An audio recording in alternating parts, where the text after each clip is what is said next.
Welcome everyone. I am Liz Fuller. I'm the president of the Southport Historical Society. This is our November general meeting of the Southport Historical Society. So, I'd like to officially call the meeting to order. That's my favorite part. And so now, please rise if you're able and join me in reciting the Pledge of Allegiance. I pledge allegiance to the flag of the United States of America and to the republic for which it stands, one nation, under God, indivisible, with liberty and justice for all. All right, thank you. And now I would like to invite Southport Historical Society board member Donnie Joyner to say a prayer.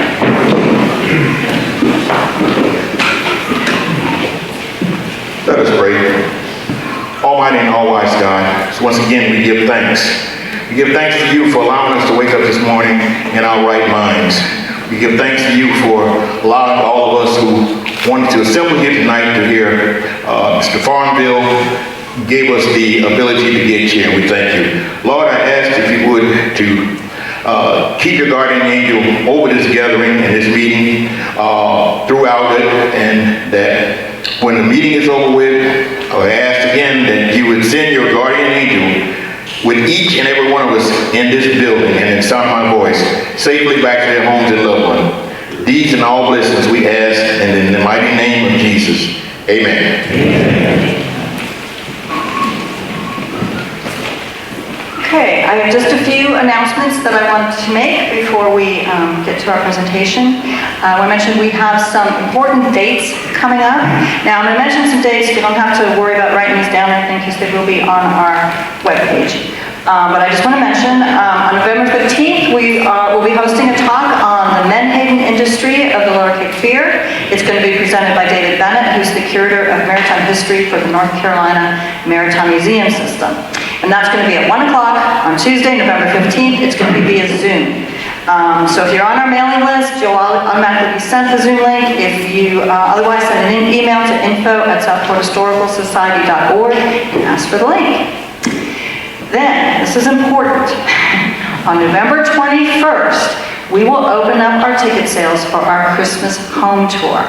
It's going to be on December 10th from 1 to 6 p.m. That's a Saturday. So tickets will be available on our website, southporthistoricalsociety.org, and in person at Fort Johnston Visitor Center, at Ricky Evans Gallery on Howe Street, and at the Southport Oak Island Chamber of Commerce Welcome Center.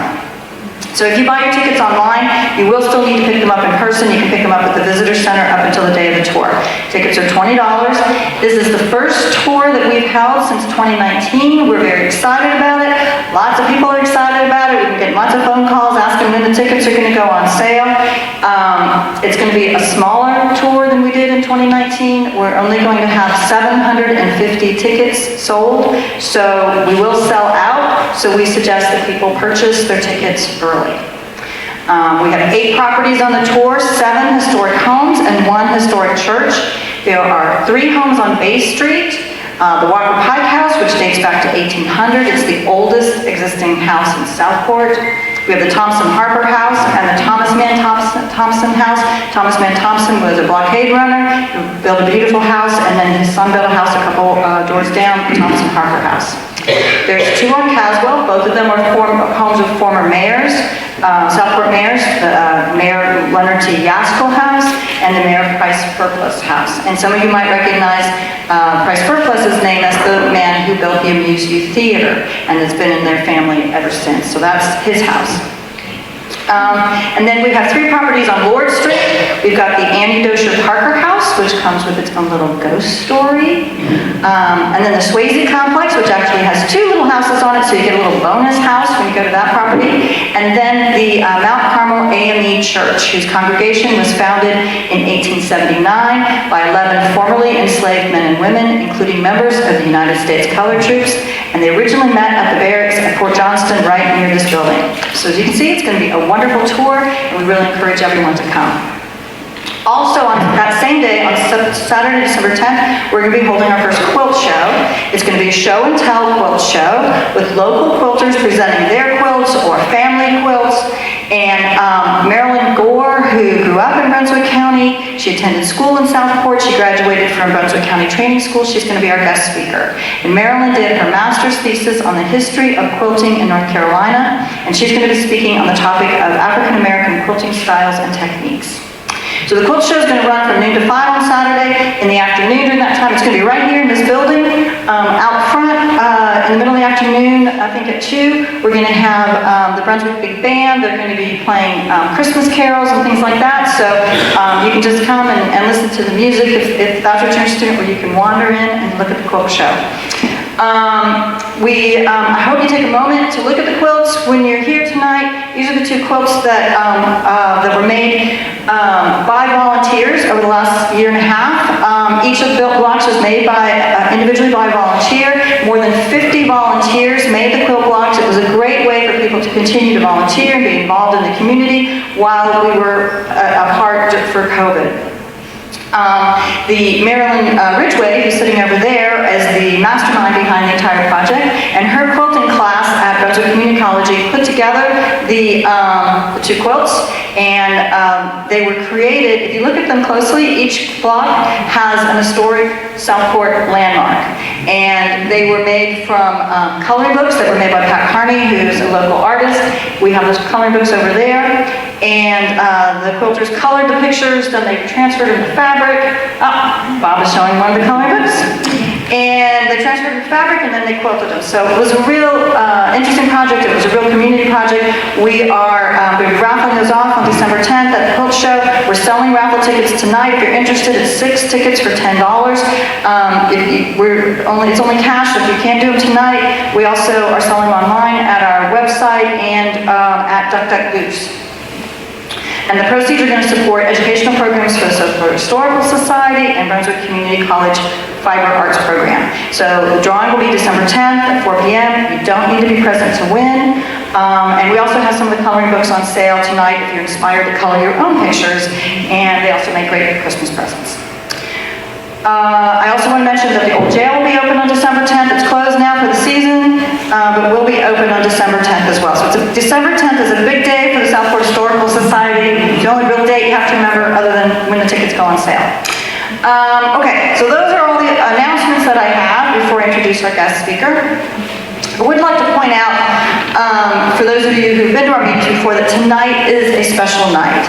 This is the first general meeting that we have held indoors at the Southport Community Building with a guest speaker in 3 years. So, as you know, we've continued to meet through Zoom. We've had a few in-person meetings, mostly outside, and we've had maybe one inside.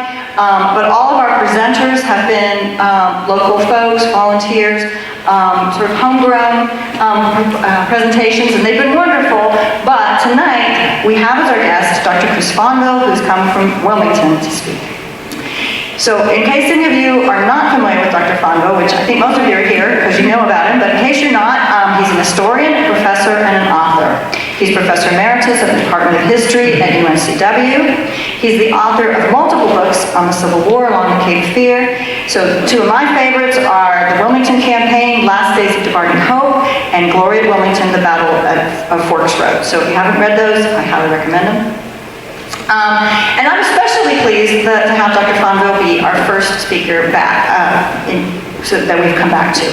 Because if you remember back in March of 2020, we had to suddenly cancel everything. We canceled all of our classes, all of our programs, and our general meeting, and we had to notify our speaker that due to COVID, we couldn't have our meeting. So who do you think our speaker was supposed to be in March? Me! And I'm the one that had to tell him, as I recall. So I'm really happy now to tell him that we're welcoming him back, and that we can all get together and do that. So I'm really happy about that. And I want to say that during the last couple of years, during COVID, while some of us were learning to Zoom and some of us were baking lots of sourdough bread or whatever we were doing to keep ourselves busy, Dr. Fonvielle was researching and writing another book. Right? Is that right? So it's called Curious Tales from Old Wilmington and the Lower Cape Fear, The Truth Behind the Legends. So he's here to tell us some more about some of those legends, about what he's learned, about his book. And then after his speech, he does have books here that are available for purchase, and he will be available to sign them. So after a delay of nearly 3 years, please join me in welcoming Dr. Chris Fonvielle to the Southport Historical.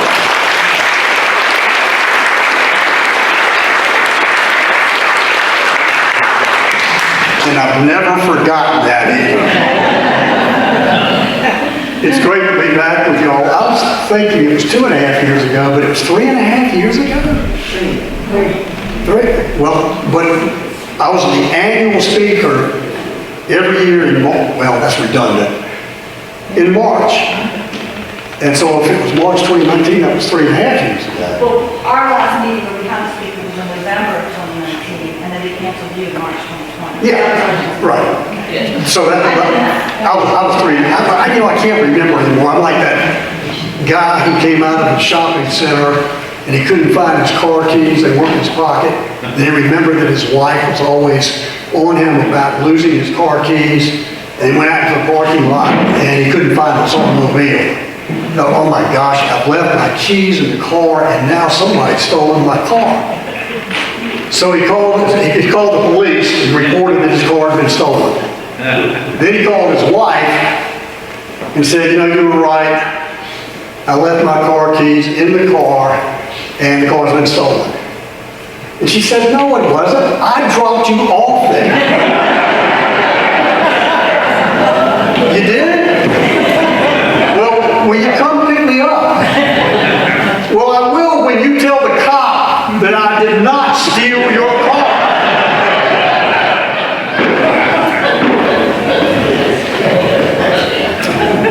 It's great to see so many of you here tonight. I miss Susie Carson. I called her Mama Southport. And she's been gone for 14 years now. And I loved her dearly. And anytime I come to Southport, I think of Mama Southport.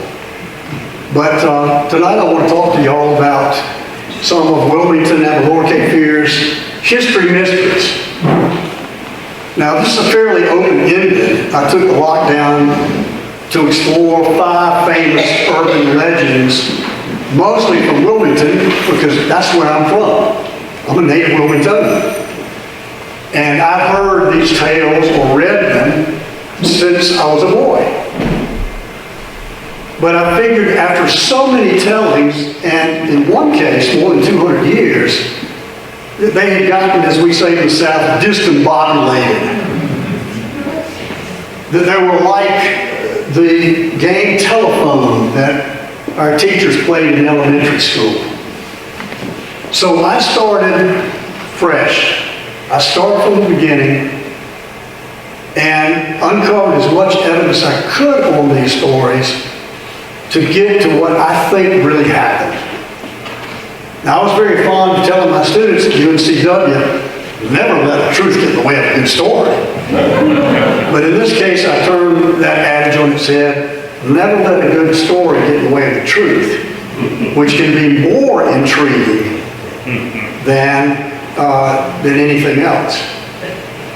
So what is it about these stories that attracts us, that captivates us, that keeps us telling them over and over again?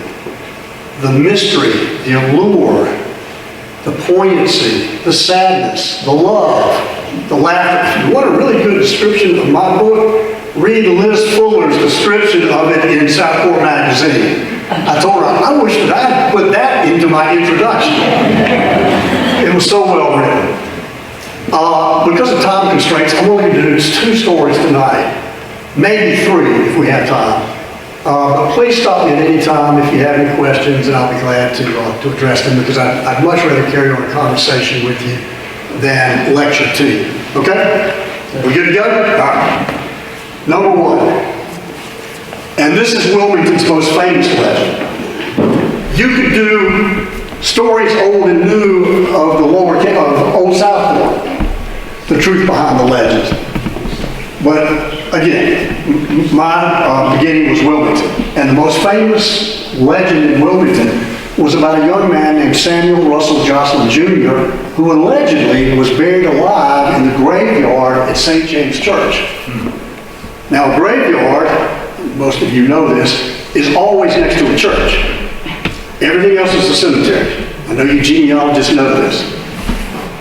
So, the legend is that in this small town, shortly after the turn of the 19th century, these two young men, Samuel Russell Jocelyn Jr. and his good friend Alexander Sandy Hostler, got into a philosophical conversation, as we all do at one point or another during our lifetimes. Who are we? Where do we come from? What is our mission here? What is our purpose? Where are we going? What happens to us after we no longer have consciousness? Where does our spirit go? Is there a life after this life? And assuming that there is, as most people believe, is it possible that those who go there can get in touch with those who remain behind here? So they made a pact that whoever went first would make the attempt to contact the survivor in the real world. So that was the legend, and sure enough, shortly after that, Samuel Jocelyn Jr. was killed in a horseback riding accident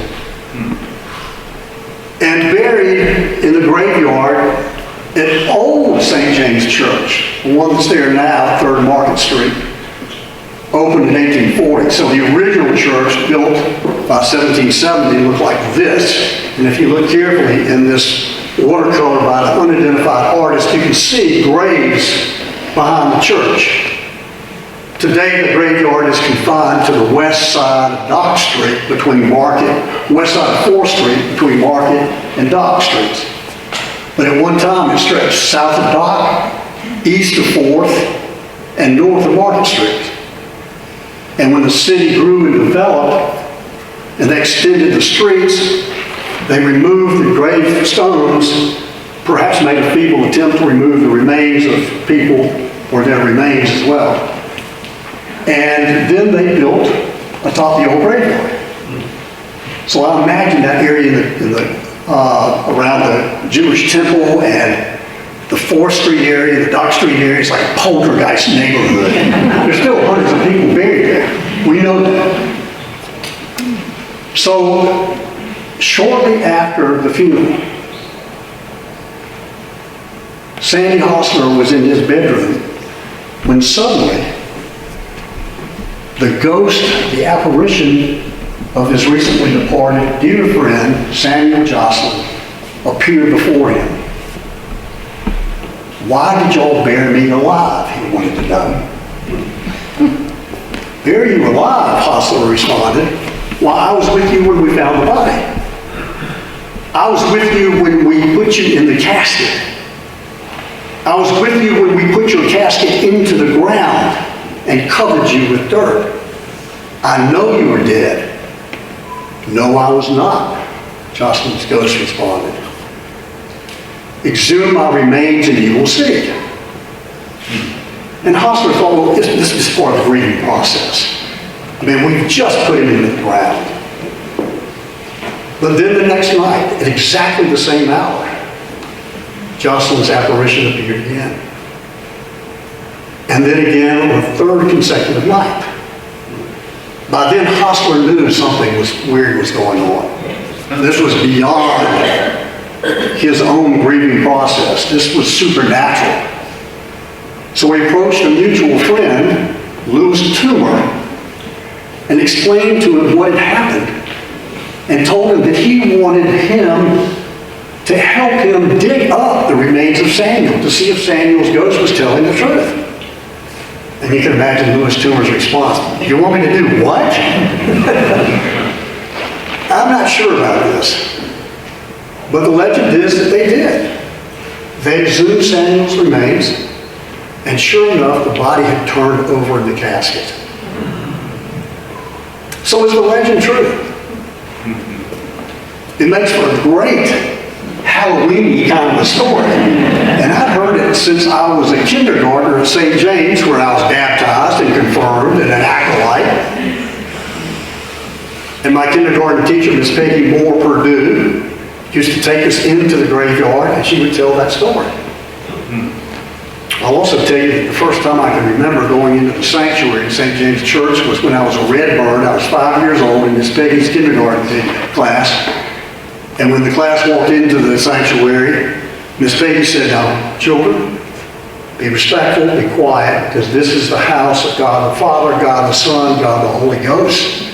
Well, that's all it took. Ooh, ghost. I got it behind the little girls, Stan Hogue and Nancy Thornton. Ghost, ghost. Miss Peggy kicked me out of the sanctuary. I've been a bad boy ever since. That's where it started. Well, my questions then were, was there a Samuel Russell Joslin Jr.? Did he die under mysterious circumstances? And was it possible that he was buried alive? There was a Samuel Russell Joslin Jr. His father, as pointed out in this newspaper article, encapsulating his accomplishments during his life, showed that they were originally from New Haven, Connecticut. Samuel Russell Joslin Sr.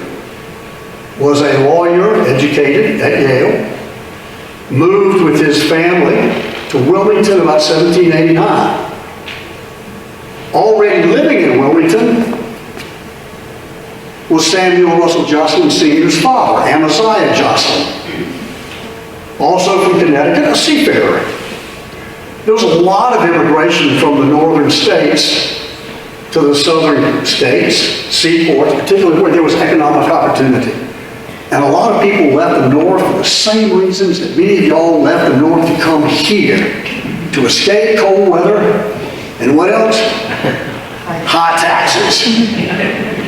So Amaziah Joslin, a seafaring man, sea captain who sold commodities, ships and boats and cargoes, was already in Wilmington, which is probably part, or is what attracted Samuel Russell Joslin to come with his young son, Junior, who was only about 5 years old, and their daughter, Betsy, Elizabeth Betsy, who was 2 years younger than Samuel.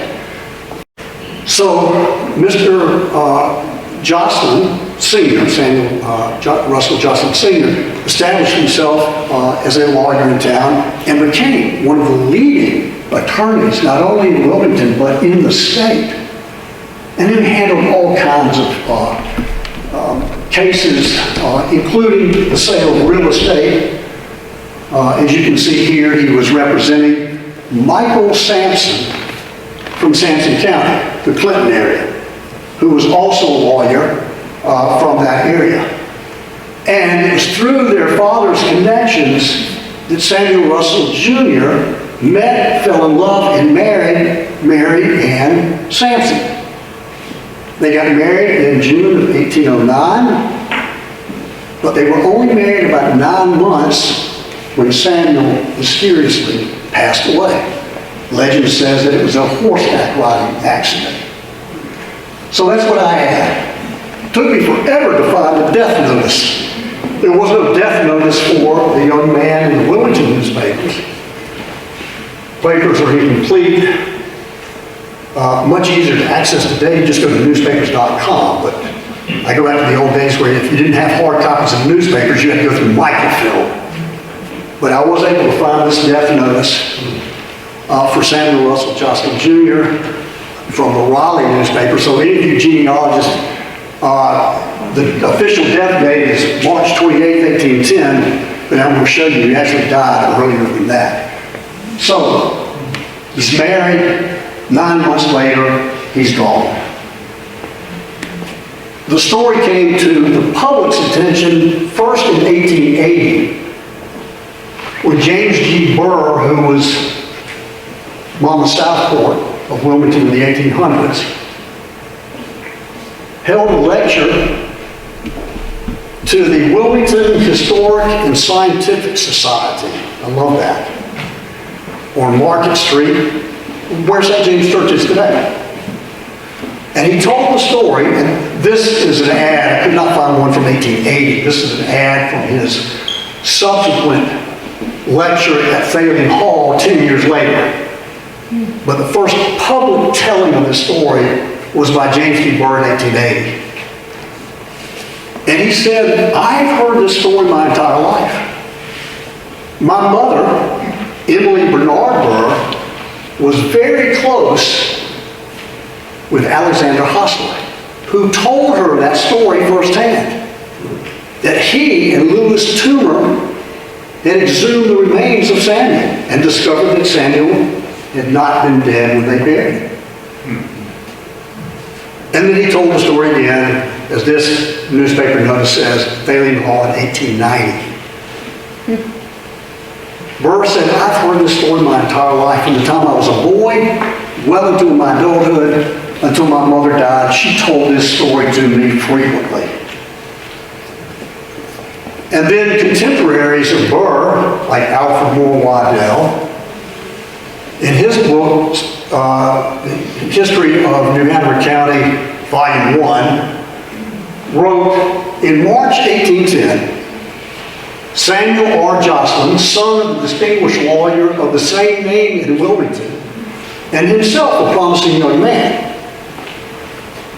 You're not going to say this. What a promising young man. Promising young man. Not long after conversing with his friend Alexander Hostler about others about the possibility of a man's returning to earth after death and making his presence known, and after making an agreement with Hostler that the first of the two who died should, if possible, reveal himself to the survivor, was killed by accident and buried in St. James's Churchyard.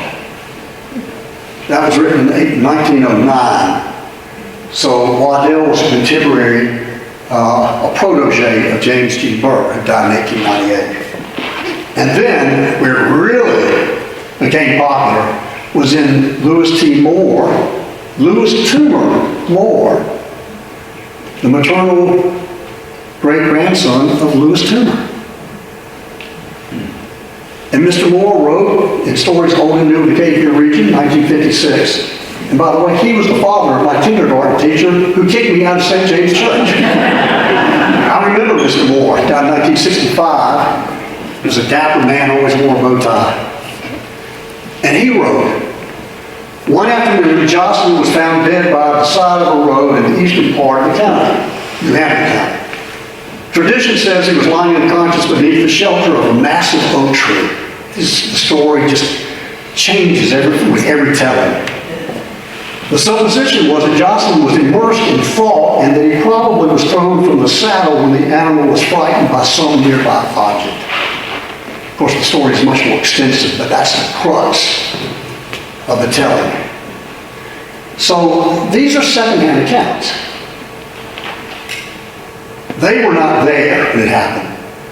I was not, despite what my students thought, I did not fight in the Civil War. So my accounts are secondary accounts or third-hand accounts of what really happened. But look what I found. Thumbing through a massive memoir, a tome by General Joseph Gardner Swift, first graduate of the United States Military Academy, when Thomas Jefferson was president. His first duty station as a member of the Corps of Engineers was the Cape Fear River. He helped rebuild Fort Johnston, surveyed Baldhead Island, the Cape Fear River, and of course got to know everyone in Smithville, well, by then Southport, right? No, 1810, it's still Smithville. And in Wilmington, because Wilmington even was a small town of only about 1,500 people. And he became good friends with Samuel Russell Jocelyn Sr. So I'm thumbing through this massive memoir of his entire life and ran across this passage. Nothing of great importance to Jocelyn or to Joseph Gardner Swift, but look what he wrote. March 18th, 1810. In company with many gentlemen from Wilmington, on a search for the son of our friend Samuel R. Jocelyn, on the second day the body was found in Holly Shelter Swamp. having wandered thither, that's an old word, thither, in a demented state, and was chilled to death lying in some 4 inches of water. And that's key. He was very specific about that. His name is Samuel, and recently married to a daughter of Counselor Michael Sampson of the county of that name. Now there's a first-hand account. He was a member of the search party. He died sometime before March 18th. He said, Joseph Gardner Swift, that they found the body after 2 days of searching. So sometime around on March the 16th, Samuel disappeared and died, frozen to death in some 4 inches of water when he was discovered. Well, there's an old saying that if you want good stuff for your book, get it published first. And sure enough, when the first edition of Curious Tales, which sold out in 11 months, came out, I got a phone call from a lifelong friend. Her father, Alan Strange, and my father were the best of friends, golfing buddies. Her name was Jocelyn Strange Lynch. And she said, Chris, I know of your book and the story. I have some information that might add to what you've written. Usually it doesn't work out, but in this case, it was unbelievable. It was a 7-page document written by Samuel Russell Jocelyn Jr.'s niece, whose mother was Betsy Jocelyn, Samuel's younger sister. And it was mostly genealogy material. Genealogists would love it. But at the end was a full page on the story of the mysterious death of her uncle, long before she was born. And she said, we could not mention the story without my mother going into hysterics. She just absolutely would not talk about it. And the story is that although suffering with an ailment, fever, or what doctors in those days called ague, business required Samuel to go to his plantation 35 miles north of Wilmington. His wife, Mary Ann, pleaded with him not to go because of the sickness. He said, I promise I'll be back tomorrow. When he did not return, Mary Ann dispatched a rider to find out about her husband's delay. The rider returned to Wilmington and said, well, yes, Mr. Jocelyn got to his plantation, did the business, and started back to Wilmington, but has not been seen or heard from since. So the family immediately put together a search party that went out looking for him. Now remember that Joseph Gardner Swift said that they found him after only 2 days of looking in Holly Shelter Swamp. Where? 35 miles north of Wilmington. 64,000 acres of swampland. It is remote to this day. Here's a picture of it. I've spent a lot of time in Holly Shelter Swamp. It is remote. And they found him after only 2 days of searching. So in other words, they had some inkling about where to look. And in the story, the niece said, sure enough, they finally found the body. His horse was nearby. Also nearby was a house. And thinking that the resident might know something about the disappearance of Samuel Jocelyn, they knocked on the door, and an elderly lady answered. And sure enough, she said, you know, about 2 days ago, this man came by, but he was acting so strangely that I didn't dare invite him in. And so he left, but a little while after dark, I heard a gunshot. The supposition with the search party member being that when Samuel got into trouble, he fired his pistol, hoping that someone would hear it and come to his assistance. And no one did. And then they found his body 2 days later, frozen to death in some 4 inches of water.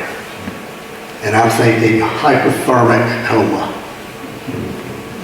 And they brought the body back and they buried it within 24 hours. People were buried in less than 24 hours, as the Jewish community continues to do to this day. Because long before doctors understood anything about germs and bacteria and viruses, they thought that decomposing matter, human, animal, vegetable, stagnant ponds, were the source of disease. And that's why bodies were buried so quickly. That's why Oakdale Cemetery was built half a mile away from Wilmington in the mid-1850s. I know when they built the old cemetery in Smithville, that was away from the downtown area because of the potential for disease. Now, the supernatural part of the story, we'll never be able to substantiate. But I think it's possible. I'm not saying plausible or probable, just possible, that Samuel Russell Johnson Jr. was indeed buried alive.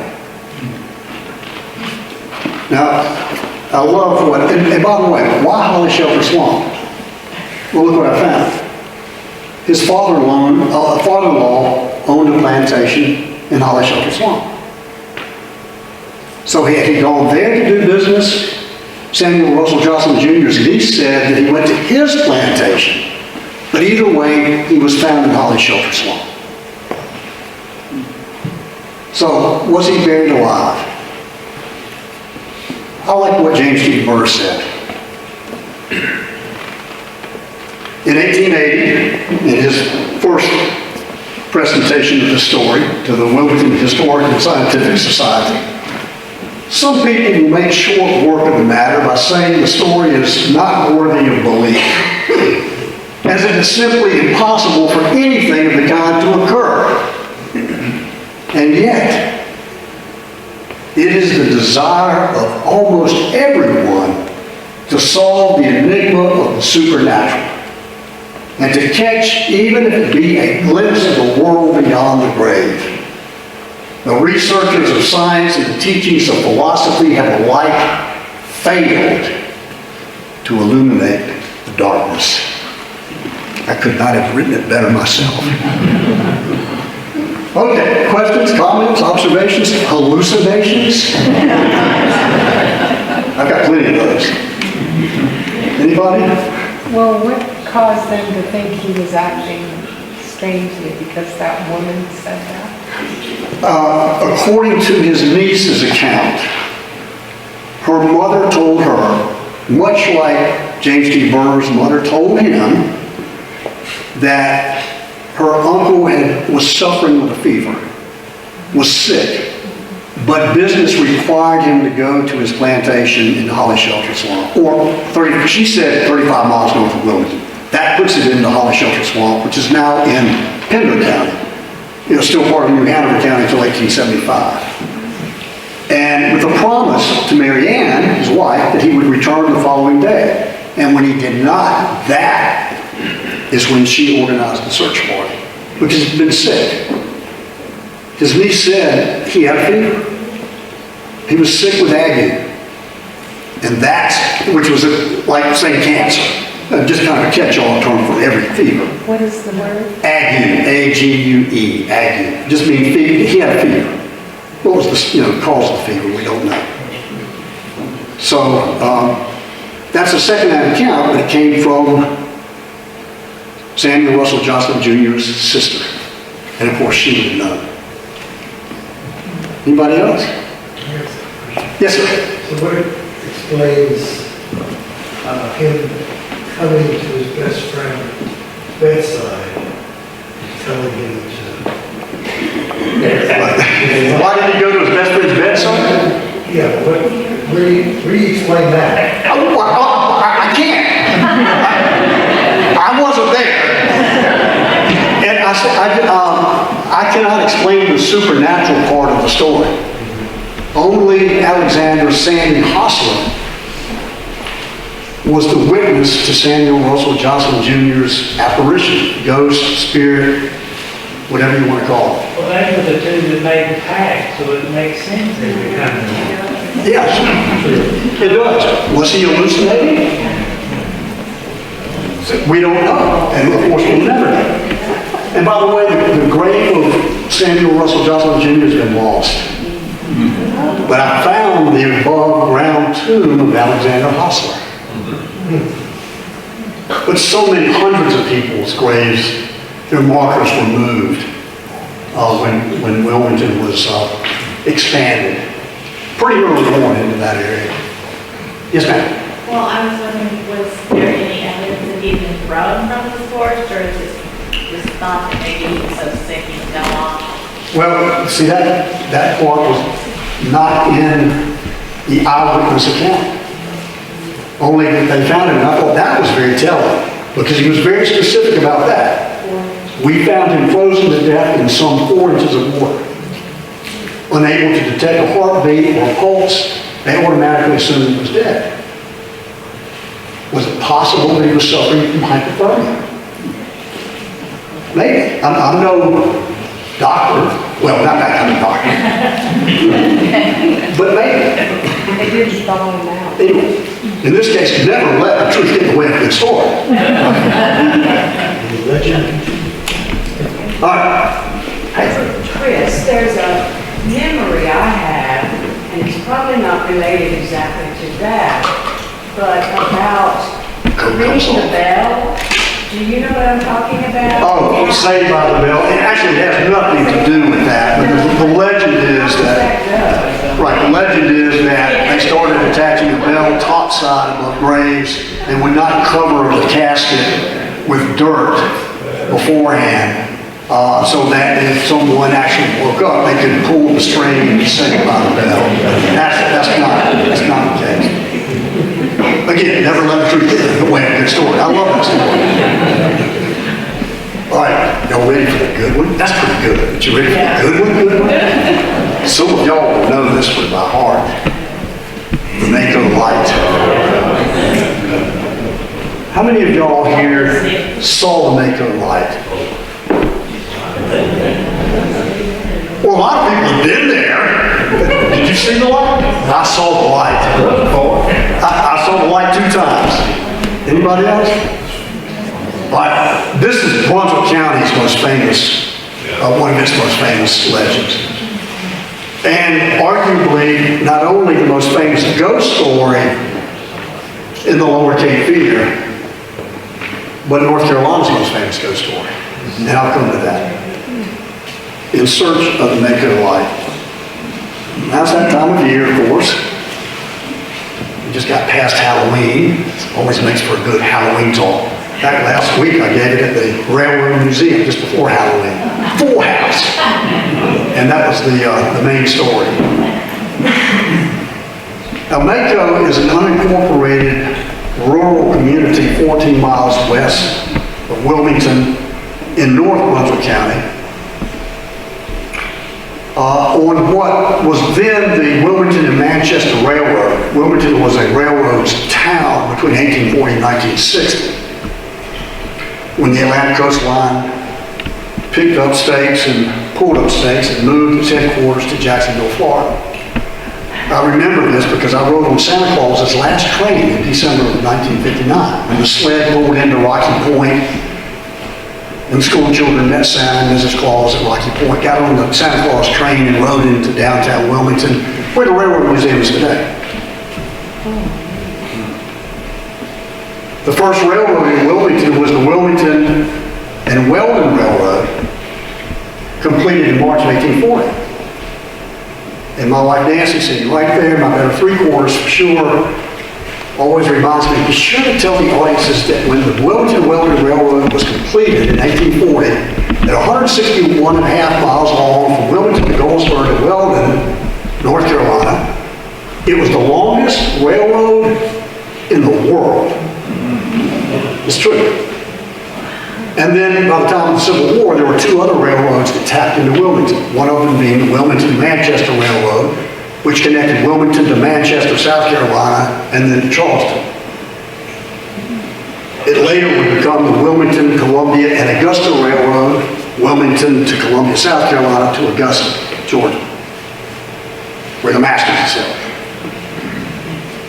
And then it became the part of the Atlantic Coastline Railroad, and then CSX. Now, early on, Mako, and you can see it. Oh, I've got a clicker with a light. Nancy just bought this. Let me see if I can get it to work. Oh, no, it doesn't work. I'll use the old-fashioned pointer. There's Mako. So it's in Brunswick County. Early on, Mako was called Farmers Turnout. It's just farmers on this. But farmers lived in that area, and they would put their lumber and their naval stores on the railroad for shipment into Wilmington for processing and then export from the region, maybe from the state. Now, the area was developed by Hugh McCrae, who was a native Wilmingtonian MIT graduate, who returned to Wilmington, started the Tidewater Power Company. He got involved in the Wilmington cotton mills, developed the railroad from downtown Wilmington to Ricewood Beach, the Lumina Theater. He was also involved in the riot of 1898, but that's another story for another day. But in the early 20th century, he developed 6 European agribusiness colonies in what is today Pender County, New Hanover County, and Brunswick County. With his Carolina Trucking Development Company, because what he did was he offered land, and he owned land from the coast to the mountains. And he offered land in the lower Cape Fear to Europeans who would come and settle here and get into truck farming, growing fruits and flowers and vegetables for local consumption and then for market distribution outside the area. And so out of that was developed Castle Hayne, St. Helena, New Berlin, or what today, of course, we know as Delco, and 3 other colonies that were successful.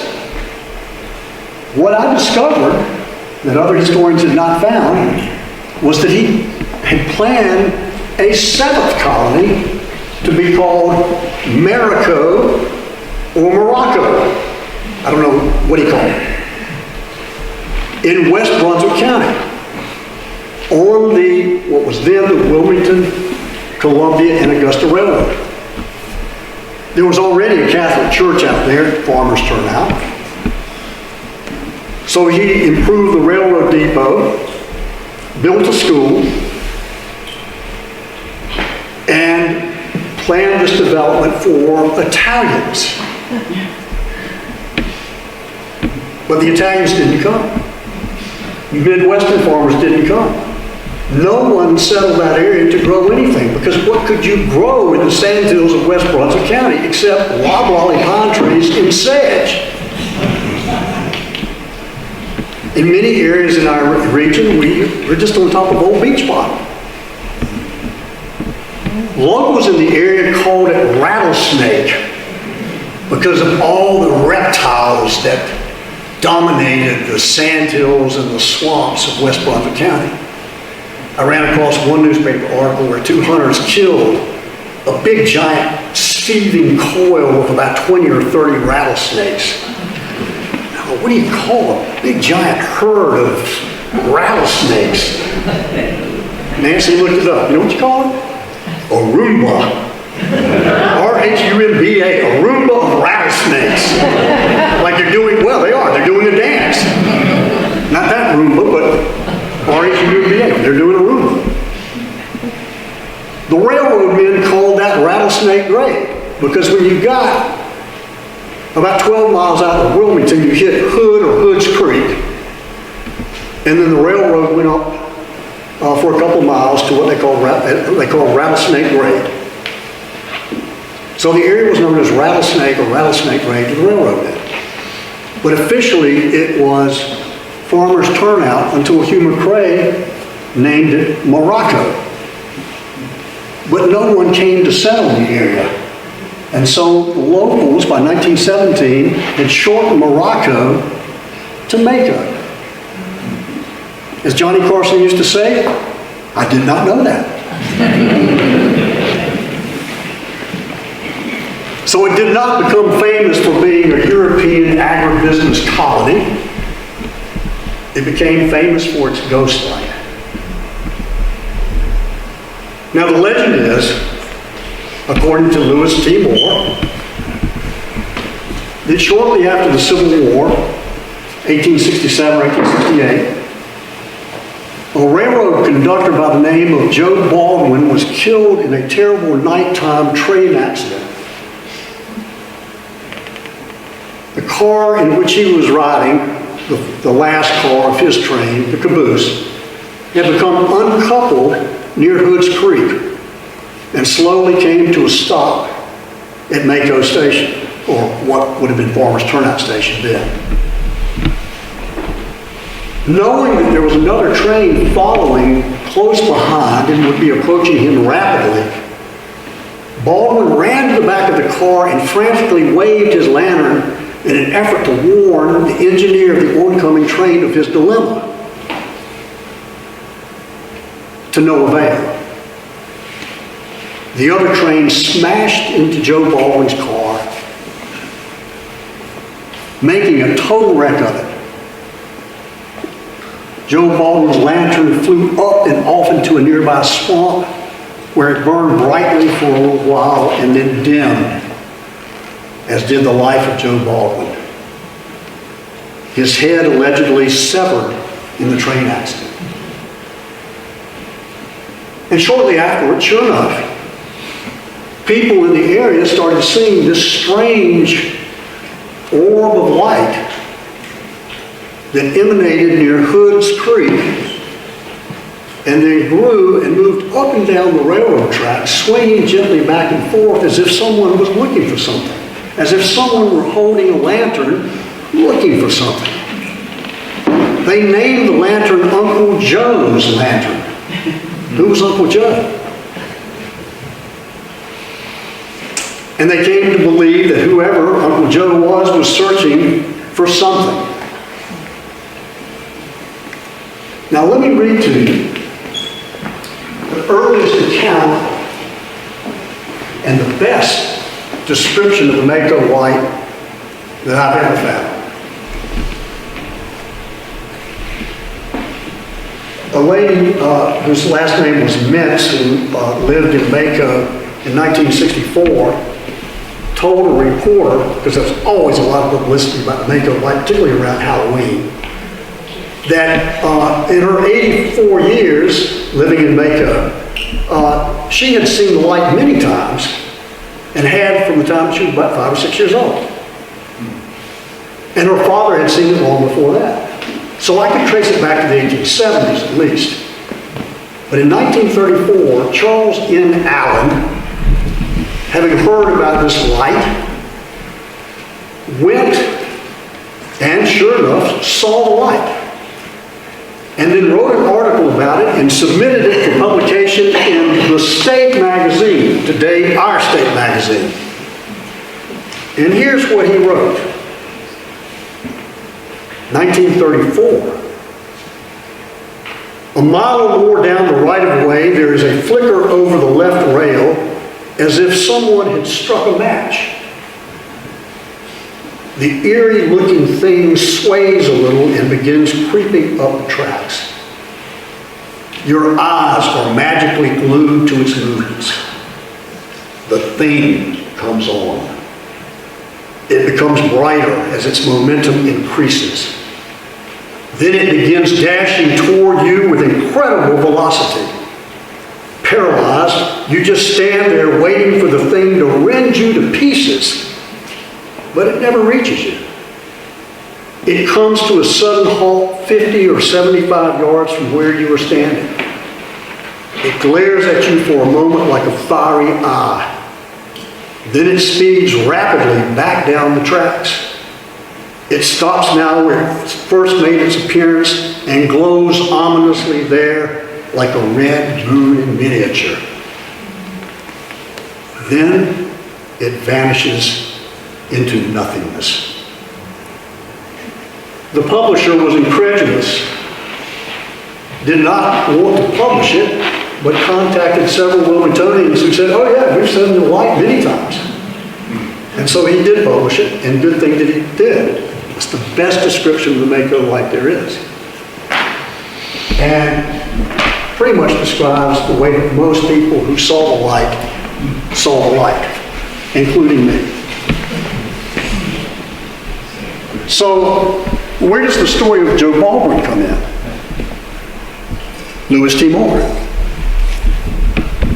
a collector of stories dating back to colonial times, and good thing that he did, otherwise many of these stories would have been lost to the mists of time. And then he published them in his book, Stories Old and New of the Cape Fear Region. And in a 1948 newspaper article, prior to the publication of his book, the headline read, and this is in 1948, Wilmington Morning Star, now the Star News. Atlantic coastline favorite ghost story. It still exists, and so does the exciting story. And it is in that newspaper article for the first time that you see the name Joe Baldwin. People in the area call the light Uncle Joe's Lantern. But he's put a surname to it, Joe Baldwin. And then the story takes on a life of its own. From that point on, people talk about the Mako light as being the ghost of Joe Baldwin, searching for his head, without which he could never truly rest. The story became so popular nationally that Life magazine, y'all remember Life magazine? Post, Life? Life magazine sent a photographer and reporter to Mako, North Carolina to do a feature article. And that photograph appeared with the story. Now clearly this is staged. And it shows two lights. And even Louis T. Moore said in the 1880s, there were two lights. Sometimes they would merge into one, sometimes they would break apart. And then it just sort of ended up being one light. But in the Life magazine feature article, there were two lights. And a little twist of the story. Joe Baldwin wasn't searching for his head was searching for the body. But this was national publicity. And as popular as it was regionally, imagine the people that it attracted after the Life magazine article appeared in October of 1957. And that probably is what prompted newspaper reporters and the photographer, I think it's Paul Genuine, to go to Mako, and in November of 1957 took one of the very few photographs of the Mako light. And you can clearly see in the background the light shining off the rails. I thought, thousands of people saw this light for more than 100 years. Surely there must be many photographs of it. There weren't. I was desperate. I called the Star News, I called Ben Steelman, I called anyone I could think of to try and find a photograph. The newspaper's photographic archives had been destroyed. Desperate, I called the Port City Paranormal Group. Those times. Do you know of any lights, of photographs of the light? Well, I'm going to come back to that in a moment. So this story took on a life of its own, and particularly around Halloween. You've got these big headlines, you've got these cartoons, but thousands of people saw this light for more than 100 years. Anytime you drove out to Mako, which was a real remote spot, it pretty much is today, but really back in those days it was a remote spot. It was a good place to go parking. That was that story. Yeah. I can't because my wife Nancy is with me. And she was not the girl I was parking with at Mako. TMI. I tried to explain what parking was to my students, and they had no idea. I knew it was time to retire. You mean like parallel parking? What? But they don't date like we used to date.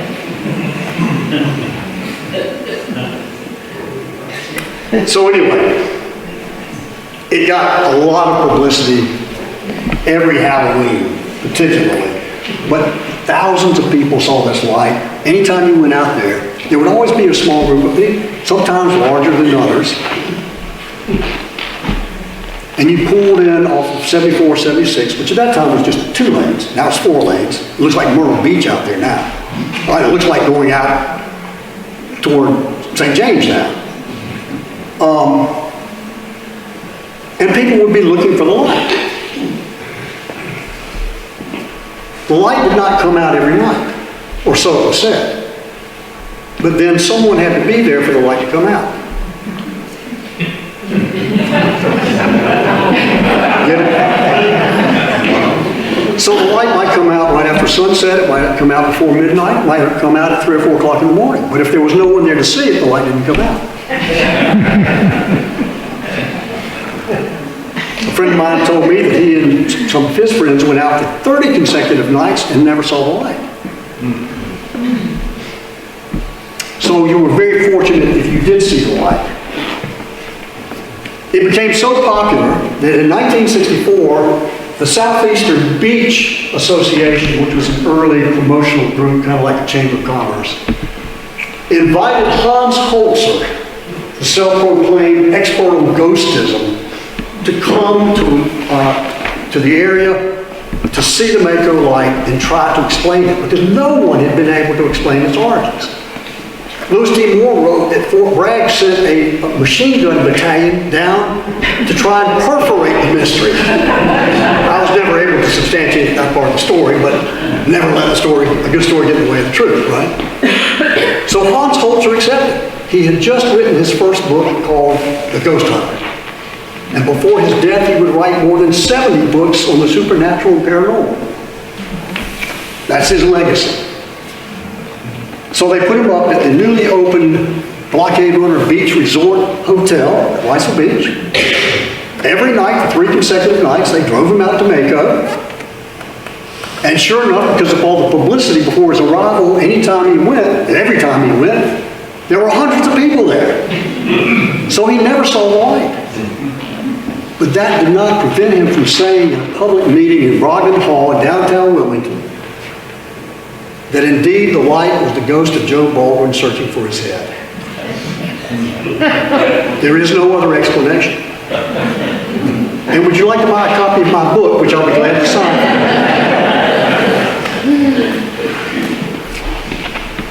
Well, there is an element of truth in every one of these legends. Something gave birth to these stories, to these myths. My good friend James Burke, who I went to UNCW as an undergraduate with back in the days of the dinosaurs, long before I was a teacher there, working on his PhD dissertation at the University of North Carolina, Greensboro, his dissertation topic, North Carolina antebellum railroads. And before there was newspapers.com, he was going through newspaper microfilm, and look what he found. 1856. Not 1867 or 1868, as Louis T. Moore said. 1856. Wilmington Daily Herald. Just as we were going to press, we learned that an accident occurred upon the Wilmington-Manchester Road last night at Rattlesnake Grade, by which several persons were more or less injured, among them Mrs. Charles Baldwin. Mr. Baldwin's injuries, it is feared, may result fatally, and sure enough, the late railroad accident, a coroner's jury summoned by Coroner J.C. Wood to examine into the circumstances by which the late lamented Charles Baldwin came to his death, after mature deliberation, as opposed to immature deliberation, report that it was occasioned by a blow received on the head on the night of Friday, the 4th of January, while acting as conductor on the mail train of the Wilmington and Manchester Railroad by a collision of the engine and mail train. So there really was a train accident at that spot. And there really was a railroad conductor named Baldwin who was killed of traumatic head injury.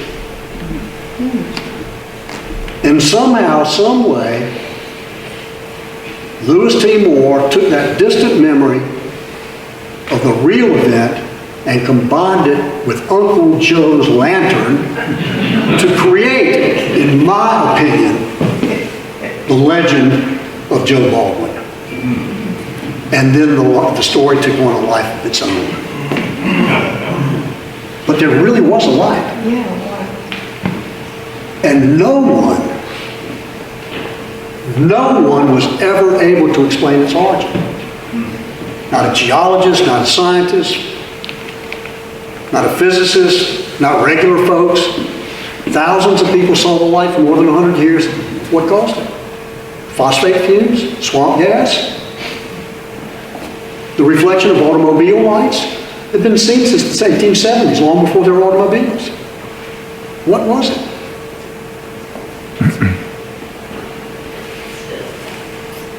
There really was a light.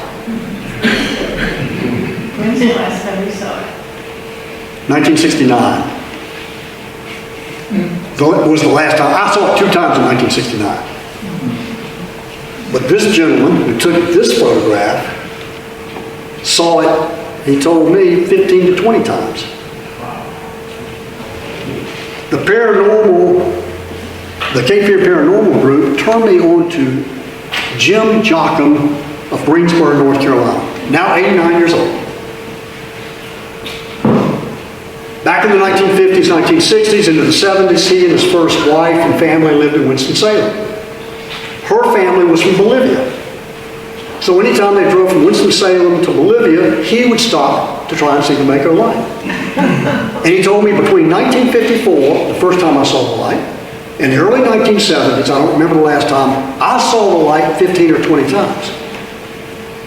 And if you're serious about this light, and I told him I was when I called him, I'll come down and meet with you and Nancy. He brought his wife and daughter, and we met at the Pilot House, and he talked about the Mako light.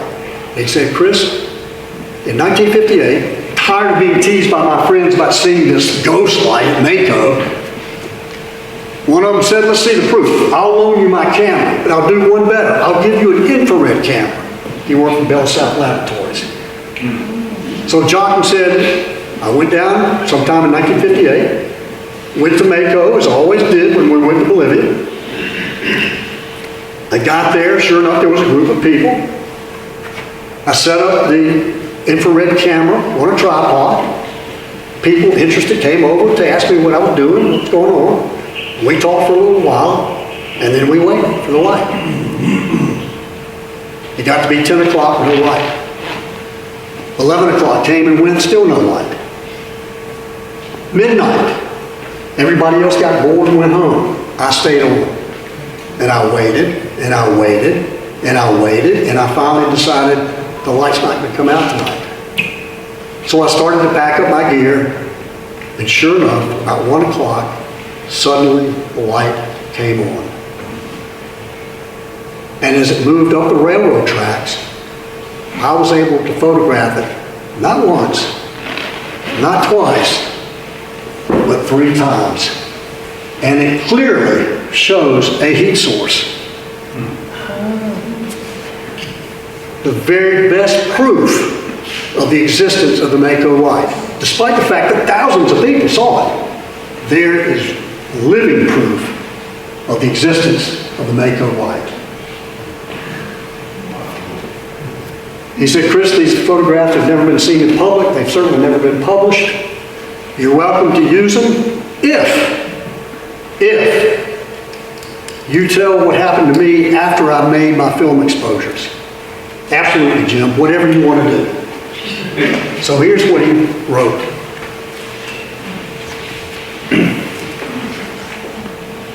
After I made my film exposures of the ghost light from a distance of approximately 300 yards.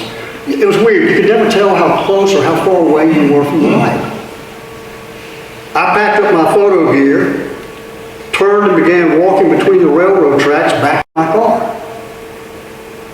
I suddenly became aware that a bright light was shining over my shoulder, illuminating the rails in front of me. My first thought was, it's a train, because the train still uses that track. I quickly turned around, and there was the Mako light. It was the closest I had ever seen it, and believe me, the remaining 50 yards to the car was a record run. Thank you all very much. I enjoyed the evening.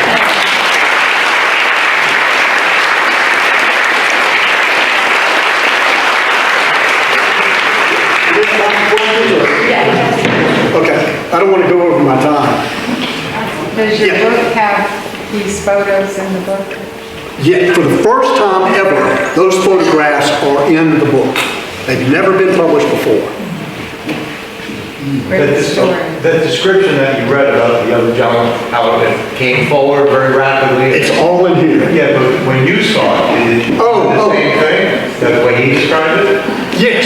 Well, the two times when I saw it, I hope it's not anything I said. Okay. It's what I didn't say. I saw it two times. The first time, and I was with 3 friends. It looked like that. A glowing orb in the distance, and sure enough, as it moved up the tracks, it was swinging back and forth. Again, as if someone were swinging a lantern. The second time we saw it, the summer of '69, as soon as we drove into the site, and there was no one else there, but the Mako light was right there. As Jim Jocham said, it was the closest I'd ever seen it. It was so bright that we could see the reflection shining in the hood of our car. And we got out of the car and I started walking toward it and it backed up. Or at least that's what my senses experienced. You could never tell how close or how far away you were from the light. But it got smaller. Was it backing up or was it just getting smaller? I could never tell. I don't think anyone could ever tell. But the light really did exist. Anybody have similar experiences? You went several times and never saw the light? I'm sorry. My brother-in-law told me the story of the Mako light, but he had never seen it. He'd never seen it? I never saw it. But David Spencer, you know him. Oh, yeah, I knew that. Or you knew him. Yeah. He's my brother-in-law. Well, as I said, you were fortunate to see the light. Yes, sir. Has that photo ever been authenticated by any scientist or anything to say that it was not just a made-up image? Well, I can only go by what Jim Jocham, who took the photographs, told me. I made these images in 1958. I borrowed an infrared camera. It was loaned to me. It was given to me for temporary use by a friend who worked for Bell South Laboratories. And he looked at the photographs and just said, wow, I can't believe it. I mean, there is a key source there. So I can only go by what Jim Jocham told me. And I don't know, Nancy, he seemed pretty authentic to me. He told us some pretty incredible stories about his experience of seeing the Mako light, which seemed to match up well with other stories that I've heard from other people. So, I don't doubt that the photographs are legitimate. Yes, ma'am. When you was considered the town between Mako and you, I remember being told Professor. No, I didn't. And do you want to explain that? No, because they obviously they never heard of it. But I checked into the train and the station from 1910 on up, and that's when I came across the pistol. Yeah. I saw very few mentions of that. Only Farmers Turnout, and then Morocco, and then Mako. But again, the people who live in the area called it Rattlesnake or Rattlesnake Grave. So where exactly was the pistol? What area was that in? I don't know. I don't know if they're referring to that same area or not. I can't answer that. Maybe someone who lives in west or northwest Brunswick County could tell us, but I don't know. It was, when I was listening, I had a brother coming down from north here, and some of the trees that you called, they didn't have it on the paper, that it was 2 or 3 different streams that were bought by the same people company. And I was trying to find the log up there because he was killed on a train. And that's what killed him. Wow. And threw him off the train. And so I went back and I was trying to get some information. And when he came across one of the thing was locked, we couldn't get to it. But then a friend of mine got into it and she booked all this up. I don't know if that's the same area or not. The other part of the story is that Grover Cleveland, some of the part of the story goes that he saw the light, but I was able to prove that was not true. On his way back from Cuba and Florida after he shortly left office in 1889, his train did pause at what was then Farmers Turnout. And he got off the train, it was early April morning, and such a beautiful day. He was walking along the tracks and noticed that the conductors were using 2 different colored lights and asked about it and was told about the ghost light. This is 1889. And by some accounts, he saw the light. He never did because it was in the early morning hours of April of 1889, and it did not come out during the day. The light disappeared in 1977 when CSX pulled up the railroad tracks. 77 is the last. 77. December of 77 was the last time the light was seen. And Nancy and I finally found the old spot. It's developed now. The railroad bed has been pushed down. It's a road. There are houses and trailers on both sides of the old rail bed.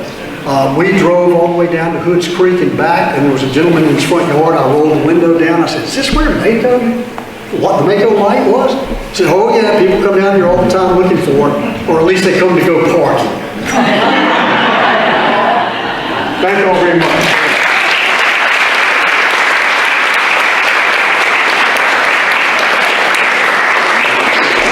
Thank you very much. You've allowed us to return with a bang, so this has been a wonderful presentation. Nice. So many people could come. Like I said, if you haven't been to the Historical Society before, I encourage you to get on our mailing list or get on our Facebook list. We do have a lot of really fun and interesting events and presentations. So I do want to leave everybody time to buy books, to buy raffle tickets. The books over there, books over here, raffle tickets. So I do want to get you out of here before we lose the building. So can I get a motion to adjourn the meeting? So moved. I'm sorry? Who said that? 7:53. I didn't hear, I saw Donnie. I'm sorry, I heard somebody over here, but I can't. Oh. So moved. Okay, thank you. And can I get a second? Second.